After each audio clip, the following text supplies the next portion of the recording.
कहिए, क्या प्रॉब्लम है आपकी? आपका पति मारता है, पीटता है? नहीं। तो आपके ससुराल वाले दहेज के लिए तंग करते हैं? जी नहीं। या तो आपके पति का किसी दूसरी औरत के साथ चक्कर? जी बिल्कुल नहीं।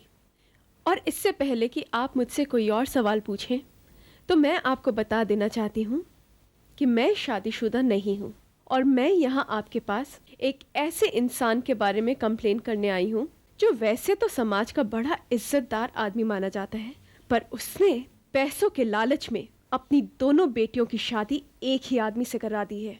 क्या? कौन है वो आदमी? आर्मी का रिटायर्ड कर्नल। कर्नल शर्मा, हाय हाय। कर्नल शर्मा, हाय हाय। कर्नल शर्मा, कर्नल शर्मा को गिरफ्तार करो। कर्नल शर्मा, हाय हाय। कर्नल शर्मा, हाय हाय। कर्नल शर्मा को गिरफ्तार करो। कर्नल शर्मा को गिरफ्तार करो। कर्नल शर्मा, हाय हाय। कर्नल शर्मा, हाय हाय। कर्नल हाय हाय। कर्नल शर्मा को गिरफ्तार करो। कर्नल शर्मा, ये क्या तमाशा है? कर्नल शर्मा को गिरफ्तार करो। अरे बंद करिए नारेबाजी। हाय हाय। कर्नल शर्मा को गिरफ्तार करो। कर्नल शर्मा को कर्नल शर्मा, हाय हाय। अरे भाई क्या तमाशा है? तमाशा? तमाशा तो आप ही ने बनाया है कर्नल शर्मा, वो भी शादी जैसे पवित्र बंधन का। आपके दोनों बेटियों की शादी एक ही आदमी से करके, वो भी पैसे के लालच में। ऐसे लोग तो समाज में कलंक होते हैं। आप लोग हम पर इल्जाम लगाते जाएंगे, हमारी बात नहीं सुनेंगे, हमारा जवाब नहीं सुनेंगे आप? यही जवाब मांगने हम यहाँ पर आए हुए हैं। आइए, अंदर आइए, मैं आपको जवाब देता हूं। बैठिए।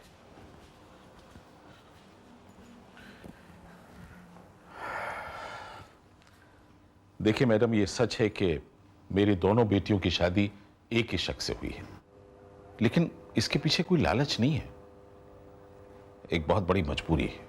कैसी मजबूरी? जरा हम भी तो सुने।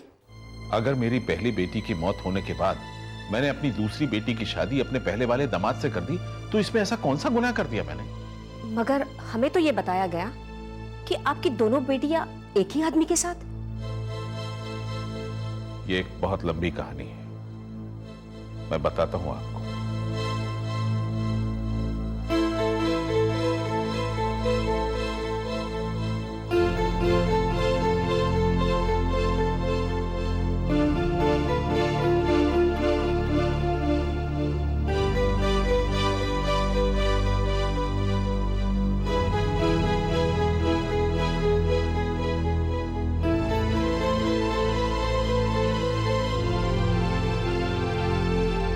कर्नल शर्मा, हम आपसे माफी मांगते हैं। सच्चाई जाने बगैर ही हम लोगों ने आप पर कई सारे इल्जाम लगाए। नहीं नहीं, आपका संगठन तो बहुत बड़ी सेवा कर रहा है और ये सब तो आपका फर्ज था, लेकिन आपको मेरा एक काम और करना होगा। कहिए कर्नल शर्मा। क्या आप बता सकती हैं कि हम लोगों के खिलाफ ये झूठी शिकायत किसने की? उस लड़की ने तो हमें अपना नाम नहीं बताया, पर वो गोरी सी, पतली सी, तीखे नए नक्श वाली थी। शायद वो आपकी ही जान पहचान वाली हो।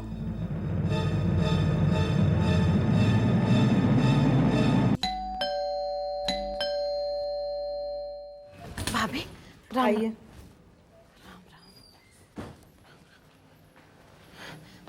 भैया, लो कर लो बात। ऐसी क्या बात थी जो आपने अचानक हमें बुलाया? सब ठीक तो है ना भैया? कुछ ठीक नहीं है विद्या। आज तुम्हारे भाई के घर नारी मुक्ति संगठन की औरतें आई थी, घर के बाहर नारेबाजी कर रही थी, मेरे खिलाफ आवाज उठा रही थी, कह रही थी कि मैंने पैसे के लालच में अपनी दोनों बेटियों की शादी एक ही आदमी से कर दी। राम राम, लो कर लो बात। ऐसी झूठी बात कौन कर सकता है? और ये झूठ किसी ने जाके नारी मुक्ति संगठन वालों से बोल दिया, इसलिए तो वो यहाँ तक आ पहुंचे। लेकिन भैया, कौन कर सकता है ऐसी हरकत? हाँ, यही बात तो मैं सोनिया से पूछना चाहता हूँ। भैया, सोनिया से क्यों? क्योंकि इसी ने जाकर वहां ये शिकायत की। माँ, ये लोग झूठ बोल रहे हैं, मैंने कोई शिकायत नहीं की। अपनी माँ की सर की कसम खा के बोल कि तूने ये शिकायत नहीं की। माँ, मैंने कोई अपनी माँ की सर की कसम खा के बोल। हाँ, की है। हाँ, मैं नहीं लगाई ये शिकायत। तो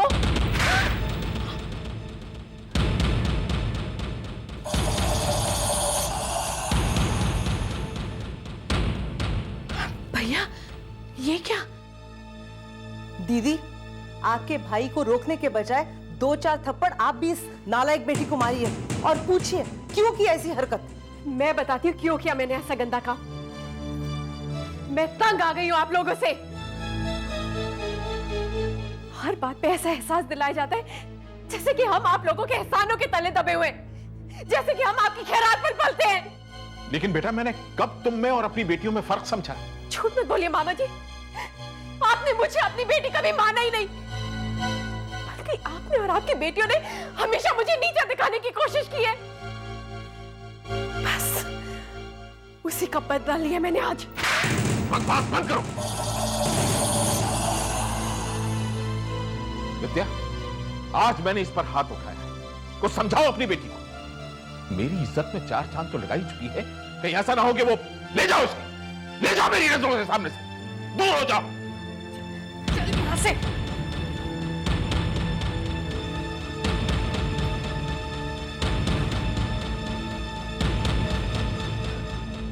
जोरावर सेठ, तुमने लांबा को यह कहा कि तुम उस कमीने आदमी की बातों में आ रहे हो। कमीना मैं? समीर, उस लांबा का चेहरा तो देखने जैसा था। इतना डर गया था वो। एक्चुअली थोड़ी देर के लिए मैं भी डर गया था, लेकिन तुमने इतना खौफ डाल दिया उसके दिल में, वो बेताब हो रहा है तुम्हें पैसे देने के लिए। हाँ, लेकिन वो संधू और उसके जो चेले उसके आसपास घूमते रहते हैं, वो मुझे कुछ पसंद नहीं आ रहा है। लेकिन क्या समीर, तुम्हें ऐसा नहीं लगता कि उस संधू के वहां होने की वजह से खेल का मजा थोड़ा बढ़ गया? ये बात तो बिल्कुल सही कही जोरावर सेठ। संधू और उसके चेलों के साथ खेल खेलने में मजा तो बहुत आ रहा है। वैसे भी पुलिस वालों के सामने से लांबा को लूट कर आने में मजा कुछ ज्यादा ही आएगा। इसे कहते हैं समीर का कमाल। क्यों क्यों किया तूने ऐसा सोनिया? जब देखो तो मेरी बेइज्जती करती रहती है, भैया भाभी के सामने मेरा सर झुका देती है। सोनिया, तू कौन सी बात का बदला ले रही है अपनी माँ से? हाँ माँ, मैं बदला आपसे नहीं, आपके भाई और उसके परिवार से ले रही हूं। आज तक नेहा और निकिता ने हर बात में मुझे नीचा दिखाने की कोशिश की है। माँ, आप वो रात कैसे भूल सकती हैं जब पार्टी में निकिता ने सबके सामने मेरी बेइज्जती की थी? जो बातें मैं राजीव से कह रही थी उसने पूरी दुनिया को सुना दी। Rajiv, I love you Rajiv.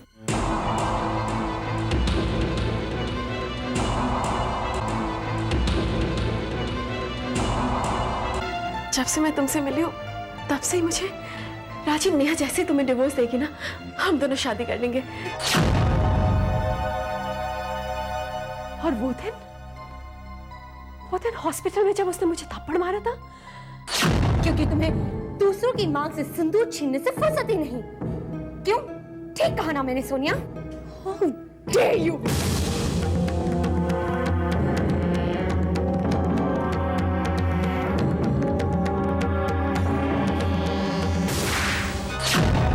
नहीं मां, मैं कुछ नहीं भूली और ना ही इतनी आसानी से किसी को भूलने दूंगी। और वैसे भी मां, मामा मामी को तो बहाना चाहिए आपको 2 बातें सुनाने का। छोटी मोटी बात होती है ना कि आपकी हाजिरी हो जाती है उनके सामने, बातें सुनाने लग जाते हैं और आप भी उनकी बातें सुन के यहाँ आके मुझे डांटने लग जाती है। आप में होगी इतनी सहनशक्ति, मुझ में नहीं है। राम राम सोनिया, वो मेरे भैया भाभी हैं, उनकी बातें सुनना मेरी मजबूरी है। ऐसी कौन सी मजबूरी है माँ? ऐसी कौन सी मजबूरी है? हम क्या उनका दिया खाते हैं? आपकी बेटी कमाती है। देख बेटा, मैं तेरी हर बात से सहमत हूँ। तू जो कह रही है ठीक कह रही है, लेकिन जो हरकत तूने आज की ना, वो नारी निकेतन वाली, वो बहुत गलत थी। तुझे ऐसा नहीं करना चाहिए था। देख सोनिया, एक बात ध्यान से सुन। जोश में की हुई अक्सर बातें उल्टी पड़ जाती हैं बेटा। मुझ पे भरोसा रख, मैं तुझे कभी भी भैया भाभी का क्या, दुनिया में किसी का मोहताज नहीं होने दूंगी। देख सोनिया, अगर गुस्से में तो कोई चाल चलेगी और इस तरह से दुश्मनी का ऐलान डंके की चोट पर करेगी, वो अकलमंदी नहीं कहलाई जाएगी, बेवकूफी होगी वो तेरी। सोनिया, मेरी सिर्फ एक बात मान बेटा, सिर्फ एक बात। भैया भाभी से जाकर एक बार माफी मांग ले, सिर्फ एक बार कह रही हूँ, देख एक बार। मैं देख सोनिया, मेरी बात सुन, मैं तुझे सिर्फ माफी एक बार मांगने को कह रही हूँ, और ये तेरी माँ वादा करती कि तुझसे कभी भी किसी से माफी नहीं मांग पाऊंगी, किसी से माफी नहीं मंगवाऊंगी। क्योंकि सोनिया, मैं तेरी और मेरी हुई हुई बेइज्जती कभी नहीं भूलूंगी। बेइज्जती का बदला तो मैं लेकर ही रहूंगी, ये मेरा वादा है। पर मिस्टर लांबा, इतने शॉर्ट नोटिस पर हम आपको इतना बड़ा अमाउंट कैश नहीं दे सकते। क्यों नहीं दे सकते? मैनेजर साहब, मैं आपसे पूछता हूं, क्यों नहीं दे सकते? मेरा पैसा है और इस वक्त मुझे अपने पैसों की जरूरत है। आपका ही पैसा मिस्टर लांबा, पर इतनी बड़ी रकम और वो भी कैश। आप बार बार वही बात दोहरा रहे हैं। मुझे इस वक्त 4 करोड़ रुपए की जरूरत है, और अगर आप नहीं दे सकते तो मुझसे कहिए, मैं अपना अकाउंट इसी वक्त आपके बैंक से बंद करता हूं। आप तो नाराज हो रहे हैं मिस्टर लांबा, हम आपके जैसे कस्टमर को खोना नहीं चाहते। आपका अकाउंट ही हमारे बैंक का सबसे बड़ा अकाउंट है। ये बताइए क्या लेंगे आप, चाय या कॉफी? मुझे कुछ नहीं चाहिए, मुझे इस वक्त 4 करोड़ रुपए चाहिए। Please arrange it fast fast. Okay, बस थोड़ा सा इंतजार कीजिए, मैं अभी इंतजाम करके आता हूँ। जी।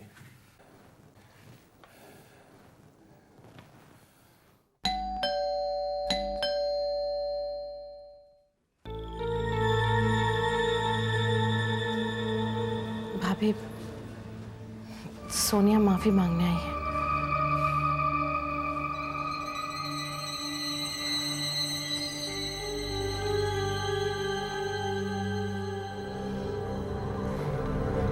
भैया, भैया, सोनिया अपने किए पे बहुत शर्मिंदा है, आपसे माफी मांगना चाहती है। देखो भैया, बच्ची है, नादान है, गलती हो गई, उससे माफ कर दो उसको। भाभी, आप समझाइए ना भैया को। चल अपनी मामी से भी माफी मांग। मांग। मामी, मुझे माफ कर दीजिए। पता नहीं मेरे दिमाग पर क्या फतूर चढ़ा हुआ था, मैं कुछ भी बोलती गई। भैया से माफी मांग। मुझे माफ कर दीजिए।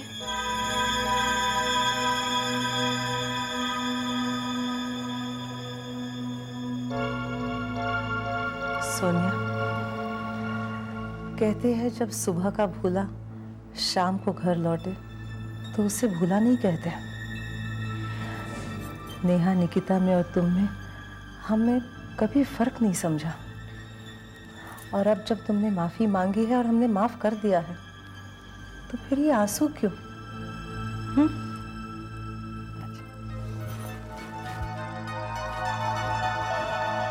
मैं समझाती हूँ तुम्हारे मामा जी को। मामी जी, जता दिया ना फिर से आपने अपना एहसान। मुझे माफी देकर ना तो मुझे आप लोगों से माफी मांगने की जरूरत थी, और ना ही मुझे परवाह है कि आप लोग मुझे माफ करें या ना करें।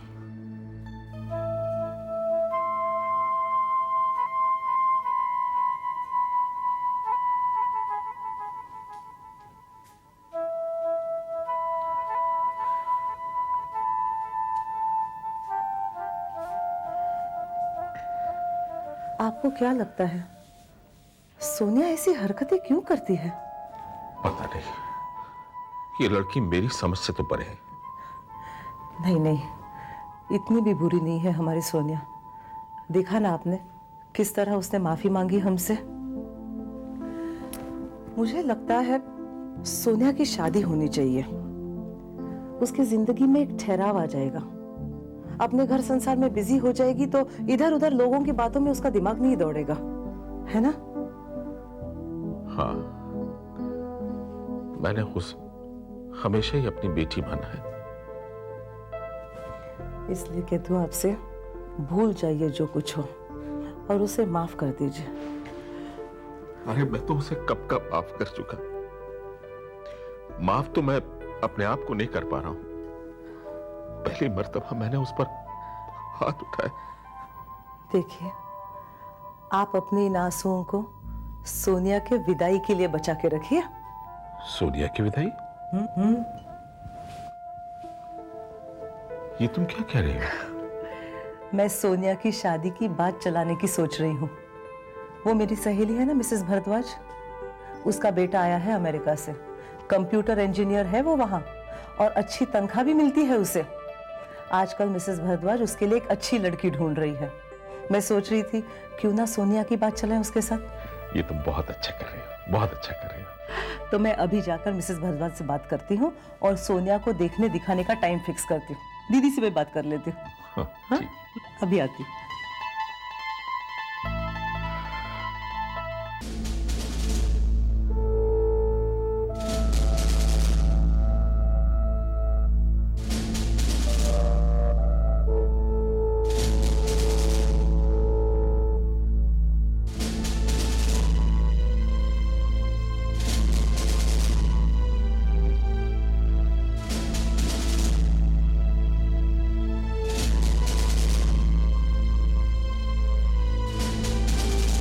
देखिए, आप इतने रुपए लेकर अकेले मत जाइए। मैं आपसे कह रही हूँ ना, आप इन्हें समझाइए ना। हाँ मिस्टर लांबा, प्लीज आप अकेले मत जाइए। एक काम कीजिए, आप हमारे एक आदमी को ड्राइवर बना के ले जाइए। आप कहते ना कि आपको ड्राइविंग नहीं आती है। मिस्टर संधू, जिस आदमी का दिमाग इतना शातिर है, तो क्या वो ये नहीं जानता होगा कि मुझे ड्राइविंग आती है? हाँ, आप ठीक कह रहे हैं। खैर, हमारे आदमी आपके पीछे पीछे आपके प्रोटेक्शन के लिए तो होंगे ही। एक्सक्यूज मी।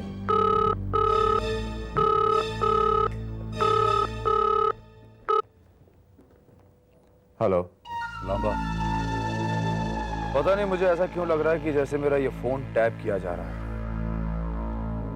खैर परवाह नहीं, तुम पैसा लेकर पूरे 4 बजे लाल मैदान पहुंच जाओ।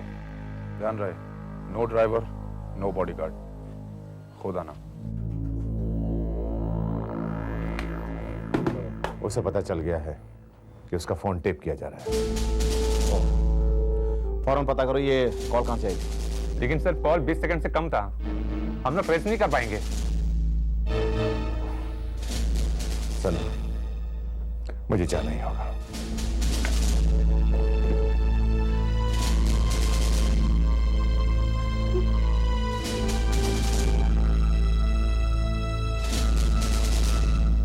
तुम लोग लाल मैदान को घेर लो, ठीक है?